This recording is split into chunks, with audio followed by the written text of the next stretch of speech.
자, 위험부담의 이제 세부적인 내용을 좀 해봅시다. 이런 책으로 485페이지 오실까요? 485. 거기 채무자 위험부담주의라고 해서 537조 조문이 있는데 찾으셨어요? 일단 좀 읽어봅시다. 쌍무계약의 당사자 일방의 채무가 읽어보겠습니다. 시작. 당사자 쌍방의 책임 없는 사유로 이행할 수 없게 된 때에는 채무자는 상대방의 이행을 청구하지 못한다. 거기서 당사자 쌍방의 책임 없는 사유를 밑줄합니다. 당사자 쌍방의 책임 없는 사유. 거기다 예를 써놓을까요? 거기다가 홍수라고 써봐요. 홍수.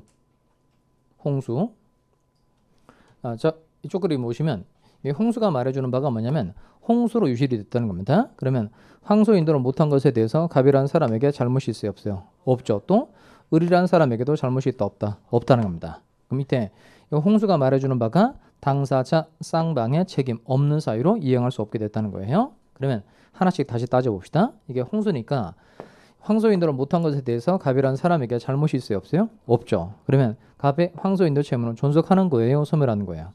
소멸하는 거죠. 그 다음 또 홍수라 그랬으니까 을이라는 사람에게도 잘못이 있다? 없다? 없죠. 그러니까 황소 인도를 못한 것에 대해서 을에게도 잘못이 없으니까 을의 대금 지급 채무도 존속한다? 소멸한다? 소멸한다는 겁니다. 그럼 결론은 뭐냐면 갑의 채무도 소멸하고 을의 채무도 소멸한다는 거예요. 그럼 결국 갑은 을에게 대금 지급 청구를 할 수 있다? 없다? 없다는 겁니다. 그래서 조문의 끄트머리 보세요. 채무자는 상대방의 이행을 청구하지 못한다 이렇게 되죠.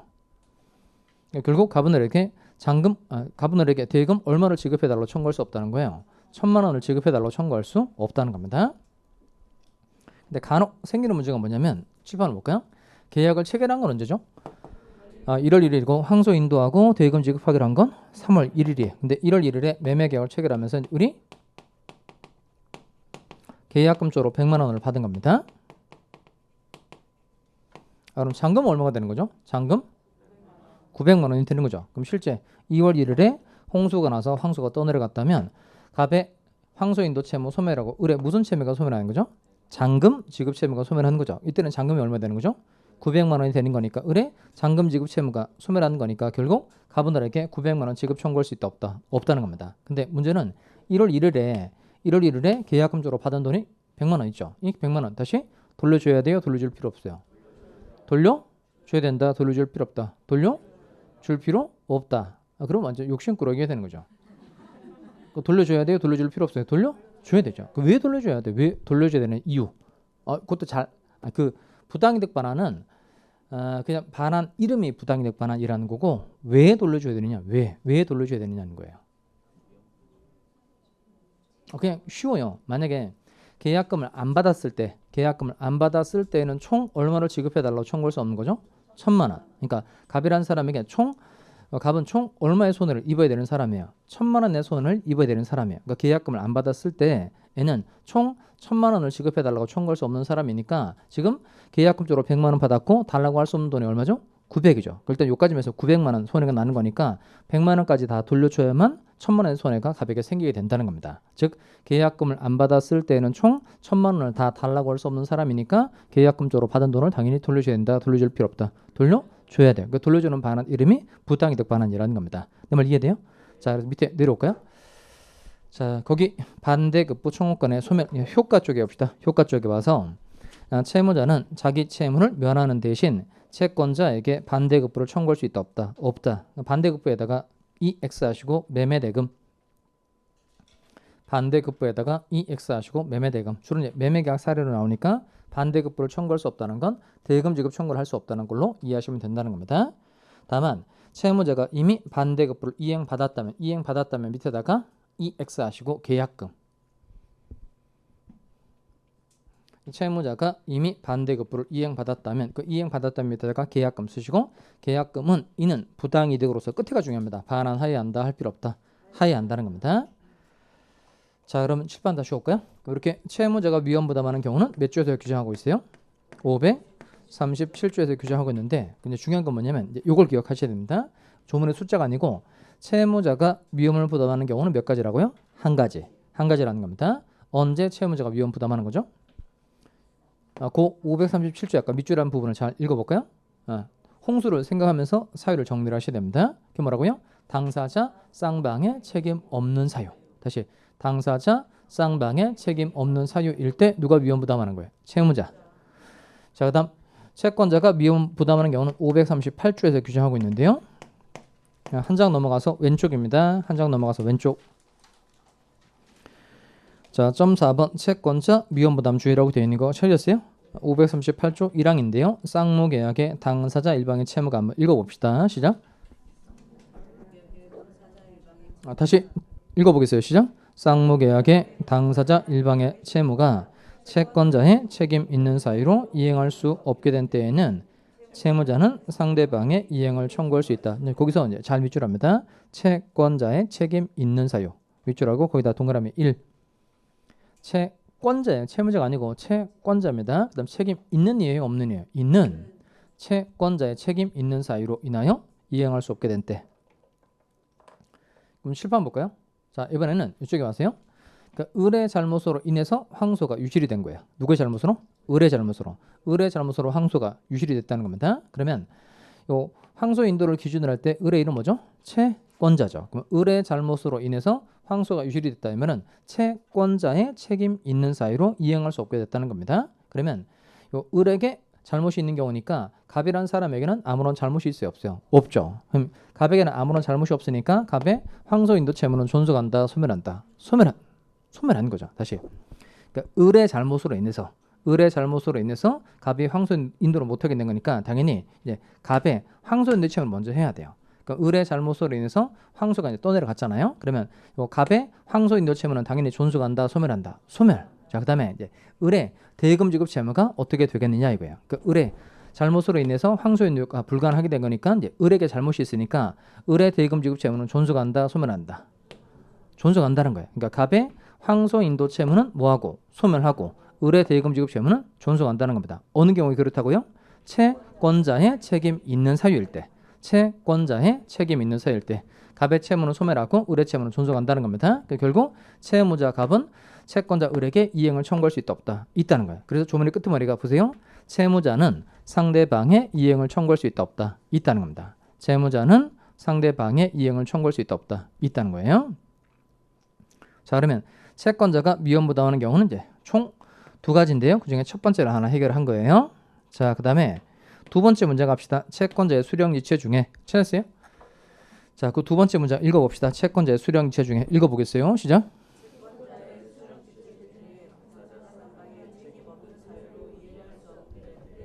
다시 채권자의 수령지체 중, 수령지체부터 밑줄합니다. 수령지체 중에 당사자 쌍방의 책임 없는 사유. 그렇게 하고 동그라미 2. 수령지체 중 당사자 쌍방의 책임 없는 사유다. 동그라미 2. 자, 그렇게 하고 칠판으로 옵시다. 자, 그럼 계약을 체결한 건 언제예요? 계약을 체결한 건 1월 1일. 그다음 황소 인도 해주기로 한 건 3월 1일. 자, 그러면 3월 1일에 갑이 자기 트럭에다가 자신이 키우던 황소를 이제 태우고 이제 을의 집에 도착을 했어요. 그런데 을이 부재 중이었던 거예요. 그러니까 인도 받기로 한 날짜가 3월 1일이어서 갑이 황소를 트럭에다 싣고 을의 집에 갔는데 을이 그 자리에 없었다는 겁니다. 그다음 연락도 닿지도 않고 황소를 어디 보관해 둘 데도 없고 그래서 돌아오던 길에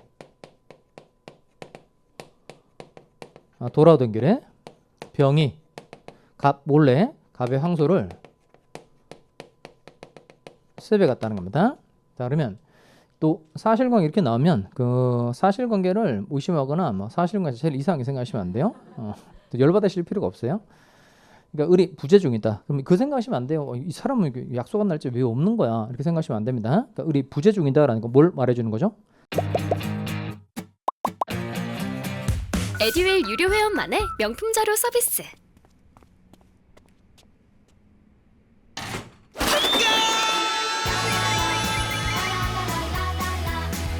고퀄리티 명품 자료의 혜택.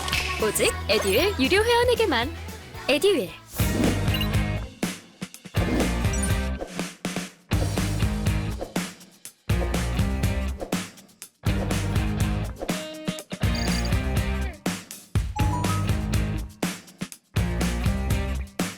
갖다 주러 갔는데 채권자가 목적물의 수령을 거절하고 있다는 거니까 뭐가 생각나죠? 내자. 수령지체를 말하는 거고 그다음 돌아오던 길에 돌아오던 길 이건 뭘 말해주는 걸까요? 돌아오던 길 이건 그러니까 수령지체가 계속되고 있다는 겁니다. 수령지체가 계속되고 있는 상태라는 겁니다. 그 다음에 이게 중요한 포인트인데 병이 갑 몰래 황소를 세배 가져간 거예요. 그 갑은 황소를 왜 세배 가져간 거예요? 병이 황소 세배 간 이유. 그러니까 병은 무엇을 알려주려고 황소를 세배 가져간 거예요? 이게 이제 당사자 쌍방의 책임 없는 사유를 말해주고 있는 표현인 거예요. 그러니까 병이 얘가 이제 이 세상에 태어난 목적인 거예요. 당사 쌍방의 책임 없는 사유를 알려주려고 세배 가지고 간 거예요. 그러면 이거 무슨 지체 중?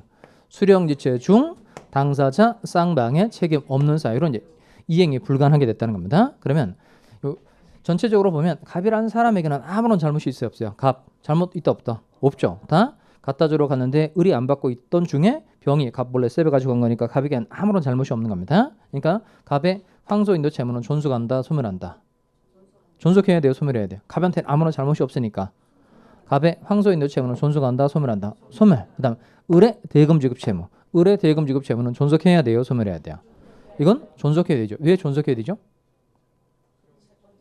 을이 수령을 지체하고 있던 중에 이런 일이 생겼으니까. 만약에 제때 수령을 했었더라면 이런 일이 안 생겼을 거 아니겠어요? 그러니까 을이 수령을 지체하고 있던 중에 이런 일이 생긴 거니까 을의 대금 지급 채무는 존속한다, 소멸한다. 존속한다는 겁니다. 그러니까 결국 갑은 을에게 대금 지급을 청구할 수 있다, 없다. 있다는 거예요. 그게 끝에 보세요.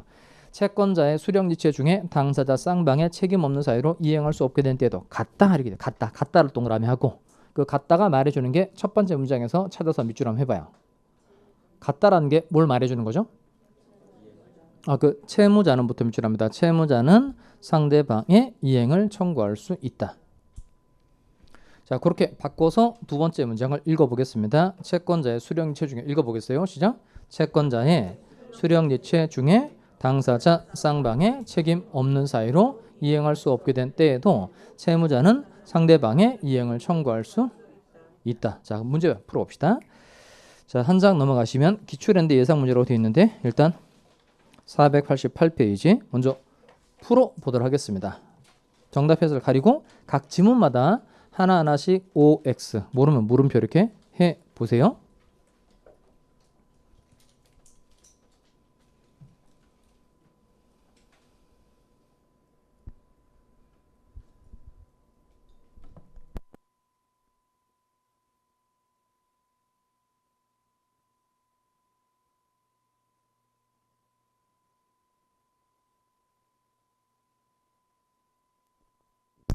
자, 1분의 시간이 끝났어요. 1분 엄청 빨리 가죠. 그러니까 실제 그 시험장 가서 그렇게 얘기하는 분 되게 많아요. 다 읽지도 못했다.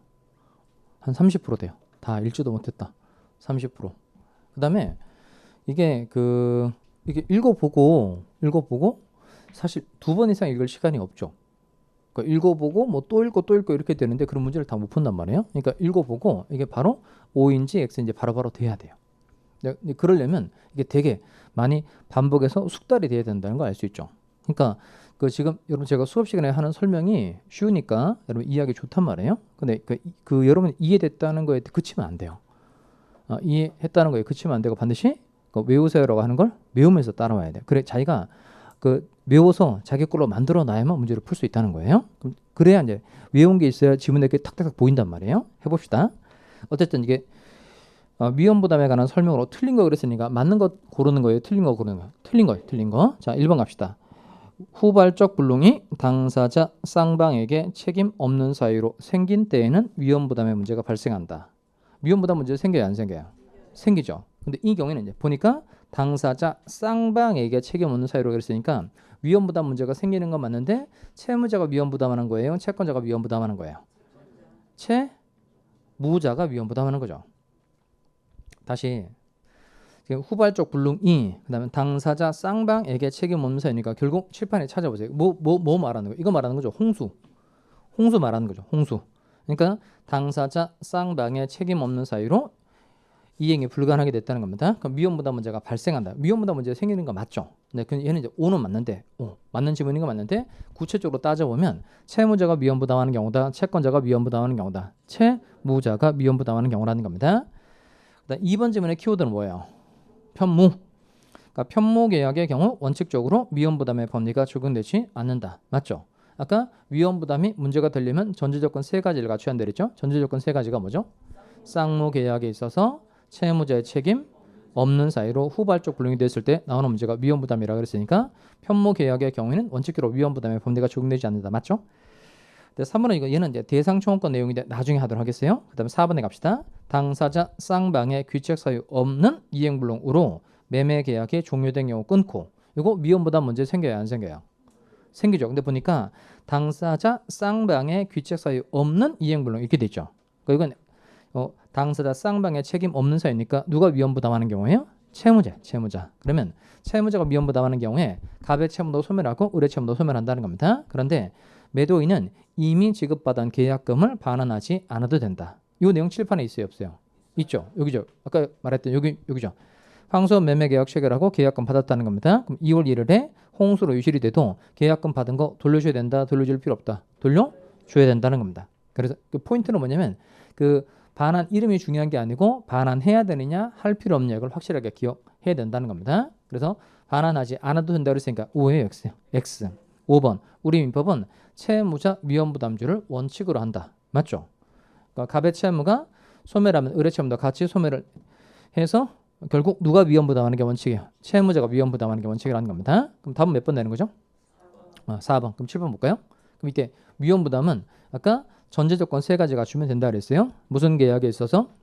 쌍무 계약에 있어서 채무자의 책임 없는 사유로 무슨 불능이 되었을 때? 후발적 불능이 되었을 때 생기는 문제라는 겁니다. 그 다음에 채무자가 위험 부담하는 게 원칙. 그 다음에 예외적으로 채권자가 위험 부담하는 경우 있다 없다? 있다. 그러면 여러분 기억해야 될 건 이거예요. 채무자가 위험 부담하는 경우는 몇 가지야? 한 가지. 그 다음 채권자가 위험 부담하는 경우는 몇 가지? 두 가지. 그 사유를 정확하게 외우는 겁니다. 이쪽에 오시면 채무자가 위험 부담하는 한 가지는 뭐예요? 그 이제 홍수 가지고 이제 말을 만들어 내셔야 됩니다. 당사자 쌍방의 책임 없는 사유. 다시 당사자 쌍방의 책임 없는 사유일 때 얘는 누가 위험 부담한다? 채무자. 그다음에 채권자가 위험 부담하는 경우 두 가지죠. 첫 번째는 뭐죠? 채권자의 책임 있는 사유. 다시 채권자의 책임 있는 사유. 을의 잘못으로 인해서 황소가 유실이 된 경우입니다. 채권자의 책임 있는 사유. 그다음 두 번째가 뭐죠? 갖다 주러 갔는데 안 받는 거. 수령지체 중 병이세배 간 거니까 당사자 쌍방의 책임 없는 사유. 다시 537조, 538조를 다시 한번 봐봐요. 줄거드린 거. 그러면 537조 보시면 다시 채무자가 위험 부담하는 경우는 한 가지인데 한 가지가 뭐라고요? 당사자 쌍방의 책임 없는 사유. 그다음 두 번째 채권자가 위험 부담하는 경우가 두 가지죠. 첫 번째가 뭐죠? 채권자의 책임 있는 사유. 그게 이제 1번이고 두 번째가 수령지체 중 당사자 쌍방의 책임 없는 사유가 그게 2번이라는 겁니다. 그러니까 채권자가 위험 부담하는 경우 몇 가지라고요? 두 가지. 자, 그럼 7번 봅시다. 그러면 지금 동시에 항명권하고 위험 부담 문제를 했는데 이 동시행의 항명권하고 위험 부담은 무슨 계약에서만 나오는 문제인 거예요? 쌍무 계약에서. 자, 그다음에 이제 제 3자를 위한 계약은 다음 과정 가서 보도록 하고요. 네, 계약의 해지를 좀 보도록 하겠습니다. 계약의 해지. 먼저 여러분 책으로 어디로 오냐면 510페이지 옵니다. 510페이지에 와서 해제와 해지의 비교라고 되어 있는 거 찾으세요. 510페이지 중간에 표 하나 나오죠. 그 표에다가 별표. 저는 정보가 곧 합격이라고 생각해요. 기출문제 특강이나 모의고사 자료집을 주시는 것도 좋았고 그 중에서 제일 좋았던 건 교수님의 쪽집게 정보였어요. 약간 합격을 위한 종합 패키지 선물을 받는 그런 느낌? 애들 유료 회원 꼭 추천합니다. 아주 기초적인 내용 한번 해보겠습니다. 기초 과정. 그래서 다뤘던 내용인데 해보도록 하겠어요. 갑 건물 가지고 있고 건물에 대해서 을과 매매 계약을 체결한 겁니다. 갑은 건물 소유권 이전해 줘야 되고 을은 이에 대해서 대금을 지급해 줘야 돼요. 근데 을이 요 계약금도 주고 이제 중도금도 준 거예요. 그다음에 잔금이 없어서 갑한테 소유권 이전을 먼저 넘겨달라고 얘기한 겁니다. 그래서 갑이 소유권 이전에 필요한 서를 을에게 줘서 을 앞으로 등기는 됐어요. 그러면 요 집을 담보로 대출을 받아서 잔금을 치르마라고 약속을 했는데 요 잔금 지급길이 다 오도록 잔금을 지급하지 않은 겁니다. 그러니까 소유권 이전 등기를 넘겨줬는데 을이 잔금을 지급하지 않았으니까 결국 채무를 불이행했다는 뜻이에요. 그러면 요 갑은 을과 체결한 계약을 해제할 수 있다. 해지할 수 있다. 해제할 수 있다. 이렇게 말한다는 겁니다. 그러면 그러니까 매매 계약 같은 건 한번 소유권 이전하고 대금 지급하면 계약이 끝나죠. 이렇게 급부가 이례적인 것으로 종료가 되는 걸 일시적 계약이라 그래요. 무슨 계약? 일시적 계약. 이렇게 일시적 계약을 채무 불이행을 이유로 없앨 때 쓰는 단어가 이게 해제란 해제. 자, 그러면 계약을 해제하면 해제한 때부터 계약의 효력이 상실되는 거예요? 아니면 처음부터 효력 상실하는 거예요? 그러니까 예를 들어서 요 1월 1일 날 계약을 체결하고 3월 1일에 갑이 해제를 했다는 겁니다. 그러면 요 3월 1일부터 계약의 효력이 상실되는 거예요? 아니면 1월 1일부터 계약의 효력이 상실되는 거예요? 1월 1일부터. 그러니까 뒤늦게 해제를 하기는 했지만 그 효과는 처음으로 거슬러 올라간다는 겁니다. 그러니까 뒤늦게 의사를 표시를 하긴 했지만 처음으로 효과 거슬러 올라가는 걸 두자로 뭐라 그러죠? 소급. 그래서 해제는 소급효다, 장래효다. 소급효라는 겁니다. 소급효. 그다음에 이 계약이 해제가 됐어요. 그러면 갑은 을한테 받은 거 돌려줘야 돼요? 돌려줄 필요 없어요? 돌려줘야 되죠. 을도 갑한테 받은 거 돌려줘야 된다? 돌려줄 필요 없다? 돌려줘야 되죠. 왜냐면 계약이 해제가 되면 처음으로 거슬러 올라가서 계약 효력이 없어지게 되는 거니까 처음부터 계약이 없었던 것으로 되는 겁니다. 그럼 이 계약에 기초해서 서로 받은 게 있다면 이거 다시 돌려줘야 된다? 돌려줄 필요 없다? 돌려줘야 돼. 근데 이름을 좀 조심하셔야 돼요. 우리가 무효 취소 공부할 때 법률행위가 무효가 되었다, 취소가 되었다. 이때 상대방한테 받은 거 돌려줘야 되죠. 그 돌려줘야 되는 반환 이름 뭐라고 배웠죠? 거기는 부당이득 반환. 지금 여기는 해제니까 이때는 부당이득 반환 의무가 생긴다 그러면 틀립니다. 부당이득 반환 의무가 아니고 이때는 이렇게 말합니다.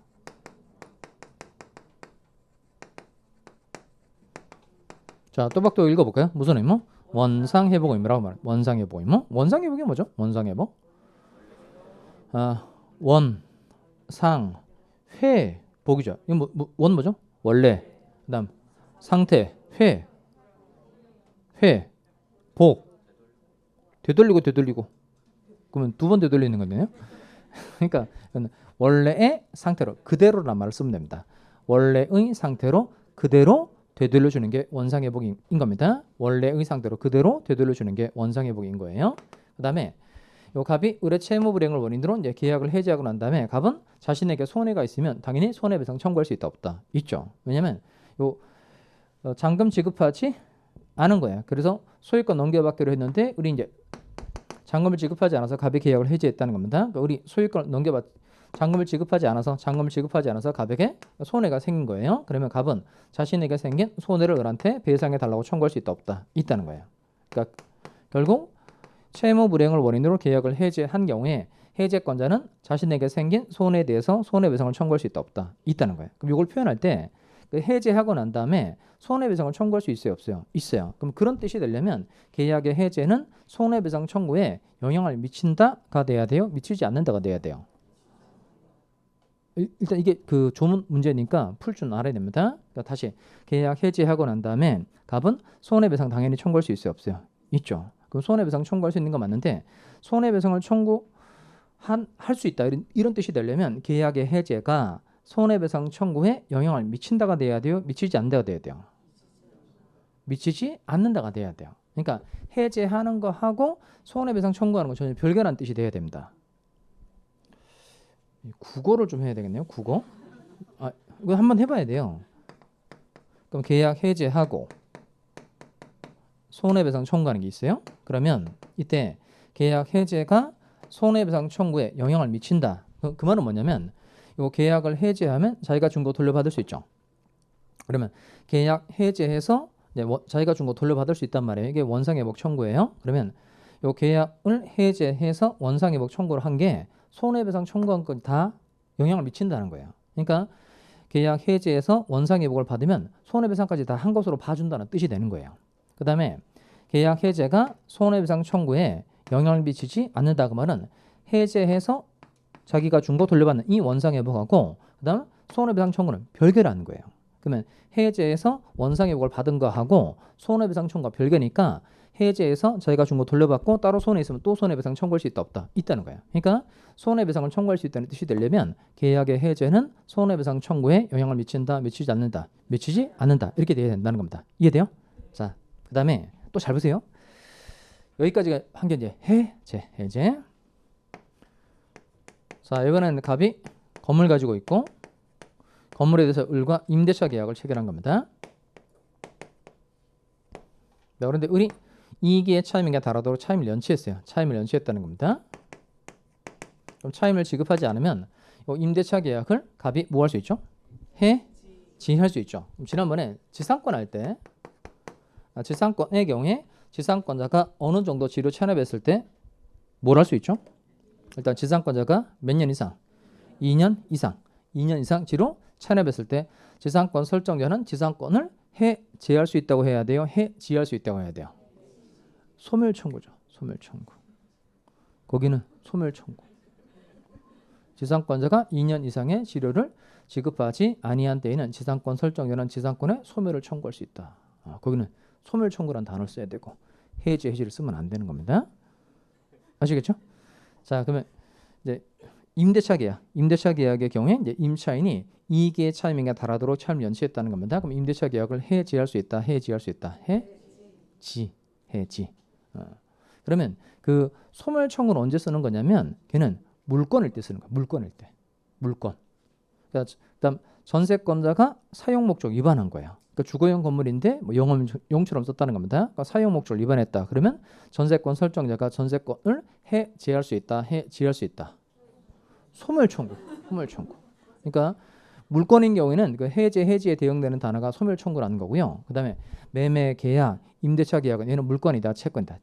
채권일 때 해지라는 표현을 쓰는 거예요. 대신 그 계약이 무슨 계약에 따라 다르다는 겁니다. 그러면 매매 계약과 같은 일시적 계약을 채무 불이행을 이유로 없앨 때 쓰는 단어는 뭐죠? 해제. 그다음 임대차 계약은 존속 기간이 있죠. 존속 기간 동안 갑은 계속 사용 수익하게 해줘야 되고, 그다음 임차인은 계속 차임을 지급해 줘야 되는데 급부가 일정 기간 동안 계속돼 줘야 되는 게 이게 무슨 계약이다? 이게 계속적 계약이라는 겁니다. 그러면 이렇게 계속적 계약을 채무 불이행을 이유로 없앨 때 쓰는 단어가 뭐예요?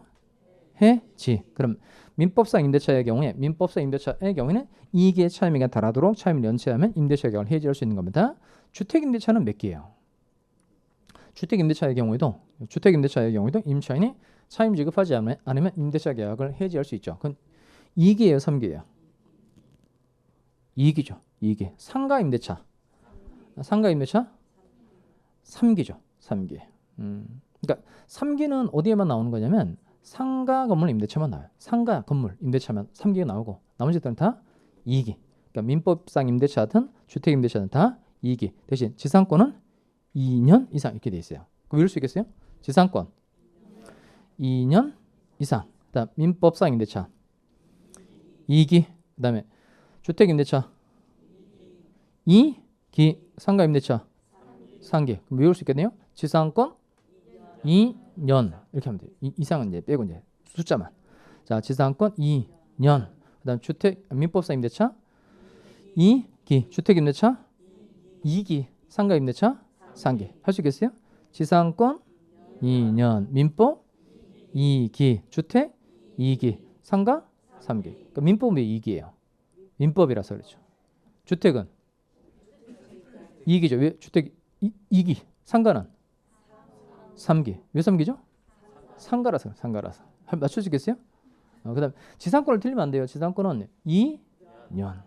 2기 이렇게 말하시면 안 됩니다. 그 제가 이제 마지막으로 정리해서 외울 때 하는 건데 그냥 얘기 끝냈으니까 마저 외웁시다. 그러니까 지상권은 2기 이렇게 하시면 안 돼요.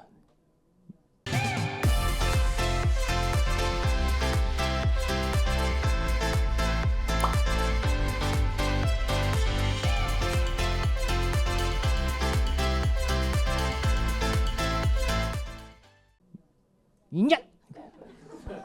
그래서 내년 이렇게 오는 지상권. 그래서 지상권 내년, 민법 2기, 주택 2기, 상가 3기 이렇게 외우는 거예요. 지상권 내년, 민법 2기, 주택 2기, 상가 3기 외울 수 있겠죠. 이게 그 숫자 중에서 시험 문제 안 난 숫자예요. 안 난 숫자.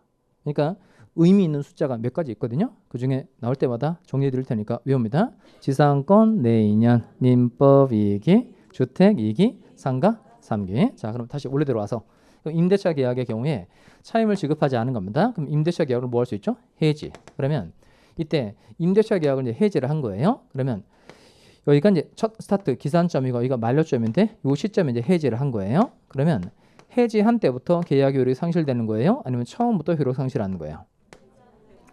해제의 경우에는 처음으로 거슬러 올라가서 계약 효력이 상실되죠. 근데 임대차 계약의 경우에 기왕에 살았던 기간을 없앨 수 있어요? 없어요? 없어요. 그러니까 해지의 경우에는 앞으로 계약의 효력이 상실되게 된다는 겁니다. 그러니까 소급효다, 장내효다. 장내효. 그다음에 해제의 경우에는 자기가 준 거, 자기가 상대방한테 받은 거 돌려줘야 된다 그랬죠. 돌려줘야 되는 반환 이름 뭐죠 이게? 원상회복 의무. 근데 해지는 계약이 장래에 대해서 소멸하니까 앞으로 남은 재산관계를 정리하는 겁니다. 이때 쓰는 단어가 청산 의무라는 거예요. 앞으로 남은 재산관계를 정리할 때 쓰는 단어는 무슨 의무다? 청산 의무. 그다음에 요 해지도 마찬가지로 해지하고 난 다음에 자신에게 손해가 있으면 당연히 손해배상 청구할 수 있어요? 없어요? 있어요. 그럼 여기도 한 번 더 읽어봅시다. 그러면 이때 해지하고 난 다음에 손해배상을 청구할 수 있다고 했으니까 계약의 해지는 손해배상 청구에 영향을 미친다, 미치지 않는다. 미치지 않는다. 그래야 따로 손해배상을 청구할 수 있게 된다는 겁니다. 이게 한 조문에 붙어 있어요. 계약의 해지 또는 해제는 손해배상의 청구에 영향을 미치지 아니한다 이렇게 돼 있다는 겁니다. 그리고 그 표 이제 봅시다. 표 보면 먼저 적용 범위 봐봐요. 적용 범위. 네, 빨리빨리 따라오세요. 자, 해제부터 갑시다. 해제. 적용 범위 무슨 계약에서 인정이 되는 거다? 일시적 계약. 일시적 계약. 그다음 효력 갑시다. 해제하면 계약의 효력이 어떻게 되죠? 소급적으로 소멸한다. 소급이 포인트입니다. 소급. 그러니까 해제의 경우에 소급효 있다 없다? 있다는 겁니다. 그다음에 의무 갑시다. 해제의 경우에 무슨 의미가 생기죠? 원상 회복 의무. 그다음 해지 갈까요? 해지. 자, 적용 범위 해지는 무슨 계약에서 인정이 된다? 계속적 계약에서. 그다음에 효력 갑시다. 해지의 경우에 계약은 장래에 대하여. 장래 동그라미 하시고 얘는 소급효예요, 장래요. 장래요. 그러니까 해제는 소급효, 해지는 장래요. 그다음에 해지의 경우에 각 당사자에게 무슨 의무가 생기죠? 청산 의무. 그다음에 공통점 보세요. 자, 해제든 해지든 첫 번째 뭐죠? 형성권. 형성권하고 청구권의 차이점 배웠죠? 뭐가 차이점이죠? 청구권의 경우에는 상대방의 승낙이 있어야 법률 효과가 생기는 거고 형성권은 상대방의 승낙이 없어도 법률 효과가 생긴다는 겁니다. 그러면 요 의뢰 채무 불이행을 원인으로 갑이 계약을 해지하겠다 이렇게 의사를 표시한 겁니다. 그럼 의뢰 뭐가 없어도 승낙이 없어도 이 계약은 곧바로 소급적으로 무효가 된다는 겁니다. 이렇게 일방적 의사 표시에 의해서 법률 관계가 직접 변동하는 권리를 무슨 권이라고 한다? 형성권. 그다음에 해지의 경우에도 마찬가지로 의뢰 채무를 불이행한 겁니다. 그러면 갑이 계약을 해지하겠다라고 의사로 표시하면 의뢰 뭐가 없어도 승낙이 없어도 이 계약은 장래에 대해서 소멸하게 된다는 겁니다. 다시 일방적 의사 표시에 의해서 법률 관계가 직접 변동하는 권리가 바로 뭐다? 형성권. 그러면 지상물 매수 청구권, 청구권인가요? 형성권인가요? 지상물 매수 청구권은 청구권이다, 형성권이다. 형성권. 부속물 매수 청구권은 청구권이에요, 형성권이에요. 오케이? 형성권이죠. 그다음 지료 증감 청구권, 청구권이다, 형성권이다. 형성권이죠. 전세금 증감 청구권, 청구권이다, 형성권이다. 형성권이죠. 형성권. 지상권 소멸 청구권, 청구권이다, 형성권이다. 형성권이죠. 그다음에 전세권 소멸 청구권, 청구권이다, 형성권이다. 형성권이죠. 그럼 이게 대부분 그 청구할 수 있다라 되어 있는 건 대부분 다 청구권인데 이름은 청구권으로 되어 있지만 실질이 형성권이니까 3개 정도는 외워줘야 된다는 겁니다. 제가 말한 거 쭉 읊어볼까요? 3개 뭐죠? 생각나요? 매수 청구권, 증감 청구권, 소멸 청구권. 매수 청구권, 증감 청구권, 소멸 청구권은 청구권이다, 형성권이다. 형성권. 지상권자의 갱신 청구권, 청구권인가요, 형성권인가요? 걔는 청구권, 걔는 청구권. 그러니까 일단 3개 확실하게 외웁니다. 매수 청구권, 증감 청구권, 소멸 청구권. 그렇다고 여러분 틀릴 때까지 한 거 아니에요. 다 중요한 것들을 비교해서 정리를 해준 거지. 그러니까 다시. 이름은 청구권인데 실질 형성권이고 3개 뭐 있다고요? 매수 청구권, 증감 청구권, 소멸 청구권. 일단 이렇게 외워두자는 겁니다. 그다음 지상권자의 갱신 청구권하고 지상물 매수 청구권은 달랐었잖아요. 갱신 청구권은 뭐였죠? 청구권. 지상물 매수 청구권이 형성권이니까 구별해서 잘 외워두셔야 됩니다. 자, 그다음에 무효 취소할 때 무효 취소. 무효 사유 뭐 있죠? 오랜만에 해봅시다. 무효 사유. 자, 권리 있는 게 없을 때. 의인사 능력 없을 때. 제가 이걸 하는 이유는 뭐냐면 이게 오래된 내용 있죠. 오래된 내용. 민법 총칙에서 배웠던 내용 많이 까먹었을 거 아니겠어요? 그러니까 원래 본인이 이렇게 제가 전에 외웠던 건데 그 까먹고 이런 거 있잖아요. 그러면 제일 좋은 건 뭐 노트 필기 중에 되게 중요해요. 자기가 정리해 놓은 그 뭔가 있으면 그거 빨리 찾아보면 돼요. 아니면 이제 그 기본서 찾아가지고 꼭 확인하셔야 됩니다. 다음 주에 써먹을 거니까 해두셔야 됩니다. 자, 먼저 무효사에 뭐 있냐면 권리 능력 없을 때, 의사 능력 없을 때, 확정할 수 없을 때, 원시적 불능, 그다음 강행복규 위반, 반사회적 법률행위, 불공정한 법률행위, 비유RR 무선, 그다음 통정무선 이렇게 몇 개? 9개 이렇게 외웠고요. 취소사유 3개 있죠. 취소사유 3개, 제한 능력, 착오, 사기 강박. 근데 무효 취소의 경우에 무효는 뜻이 뭐죠? 무효. 무효는 처음부터 아무런 효력이 생기지 않는 게 무효고 취소는 일응유효. 일응유효한 법률행위를 소급적으로 소멸시킨 거. 그러니까 해제는 보세요. 해제는 이건 계약 체결할 때 이 계약 자체에 아무런 하자가 있어요, 없어요? 없어요. 그러니까 해제는 이렇게 말하시면 된다. 완전 유효한 계약을 소급적으로 소멸시킨 거 이렇게 말하시면 돼요. 그다음에 임대차 계약에도 임대차 계약을 체결할 당시에는 이 계약 자체에 아무런 하자가 있어요, 없어요? 없어요. 그러니까 이게 완전 유효해요. 그러니까 해제는 완전 유효한 계약을 장래에 대하여 소멸시키는 것 이렇게 하면 무효, 취소, 해제를 다 비교할 수 있게 된다는 겁니다. 그다음에 무효 취소의 경우에 받은 거 돌려줘야 되죠. 돌려주는 반환 이름 뭐죠? 걔? 부당이득 반환이요. 부당이득 반환이 뭐. 그러니까 해제는 뭐고? 원상회복 의무고 해지는 청산 의무. 그다음에 아까 해제의 경우에 따로 손해배상을 청구할 수 있다 없다? 있어요. 근데 무효 취소의 경우에 자기가 준 거 돌려달라고 말할 수 있거든요. 그게 부당이득 반환 청구인데 무효의 경우 취소의 경우에는 따로 손해배상을 청구할 수 있어요 없어요? 무효 주장한 사람이 취소를 주장한 사람이 별도로 손해배상을 청구할 수 있다 없다? 없다는 겁니다. 그게 매우 중요해요. 무효 취소의 경우에는 부당이득 반환 청구하는데 그치고 따로 손해배상을 청구할 수 있다 없다? 없다는 거예요. 그러니까 손해배상을 청구할 수 있는 거 뭐인 거예요? 해제. 자, 그 밑에 와세요. 자, 2번 약정 또는 법률 규정에 의해서 발생한다. 그래서 해제권도 약정 해제권, 법정 해제권이 있고 해지권도 약정 해지권, 법정 해지권이 있는 겁니다. 그다음에 3번에 갑시다. 손해배상 청구 가능. 거기다가 551조 조문 하나 써놓을까요? 복습할 때 이 조문 꼭 확인해 두시기 바랍니다. 해제는 손해배상 청구에 영향을 미치지 아니한다. 미치지 아니한다. 네, 4번은 철회 불가인데요. 철회 불가. 이건 뭐냐면 갑이 해제하겠다는 의사를 표시하고 이 의사가 을에게 도달이 됐어요. 그럼 도달이 되면 이 계약이 소급적으로 소멸하게 되는 거죠. 그러면 함부로 을에게 도달되고 난 다음에 갑은 이걸 처리할 수 있다 없다? 없다는 겁니다. 해지도 마찬가지예요. 해제하겠다는 의사 표시가 을에게 도달되고 난 다음에 갑이 해제 의사 표시를 원칙적으로 처리할 수 있다 없다? 없다는 겁니다. 자, 여기까지 하도록 하고요. 그다음에 그 기본 과정에 제가 계약 뭐 강론까지 나간다 그랬는데 요건 아마 내일이나 모레쯤에 이제 따로 이제 촬영을 할 생각이거든요. 그러니까 일단 그 오늘 올라오는 강의를 먼저 복습을 하세요. 그다음에 내일이나 모레쯤에 강의를 찍을 건데 걔 아마 그 강의 찍자마자 빨리 업로드를 시켜달라고 요구할 생각이거든요. 한 2강, 그다음 3강 정도 할 것 같은데 요 해제에 관한 내용 하나, 그다음에 매매 계약에 관한 거, 임대차 계약에 관한 거 할 거거든요. 그러니까 이건 그 주말을 이용해서 한 2강 반, 3강 정도 되는 건 복습을 하고 오시기 바랍니다. 강의 올려드릴 테니까. 그러니까 지금 부지런히 오늘 배운 거 복습을 하셔야 돼요. 그리고 요 토요일하고 일요일날 이용해서 이제 나머지 뒤에 올라오는 해제, 그다음 매매 계약, 임대차 계약에 관한 거 꼭 듣고 오시라는 겁니다. 그 다음 주는 상권을 가지고 오셔야 돼요. 아셨죠? 자, 여기까지 하고 마치도록 하겠습니다. 수고했습니다.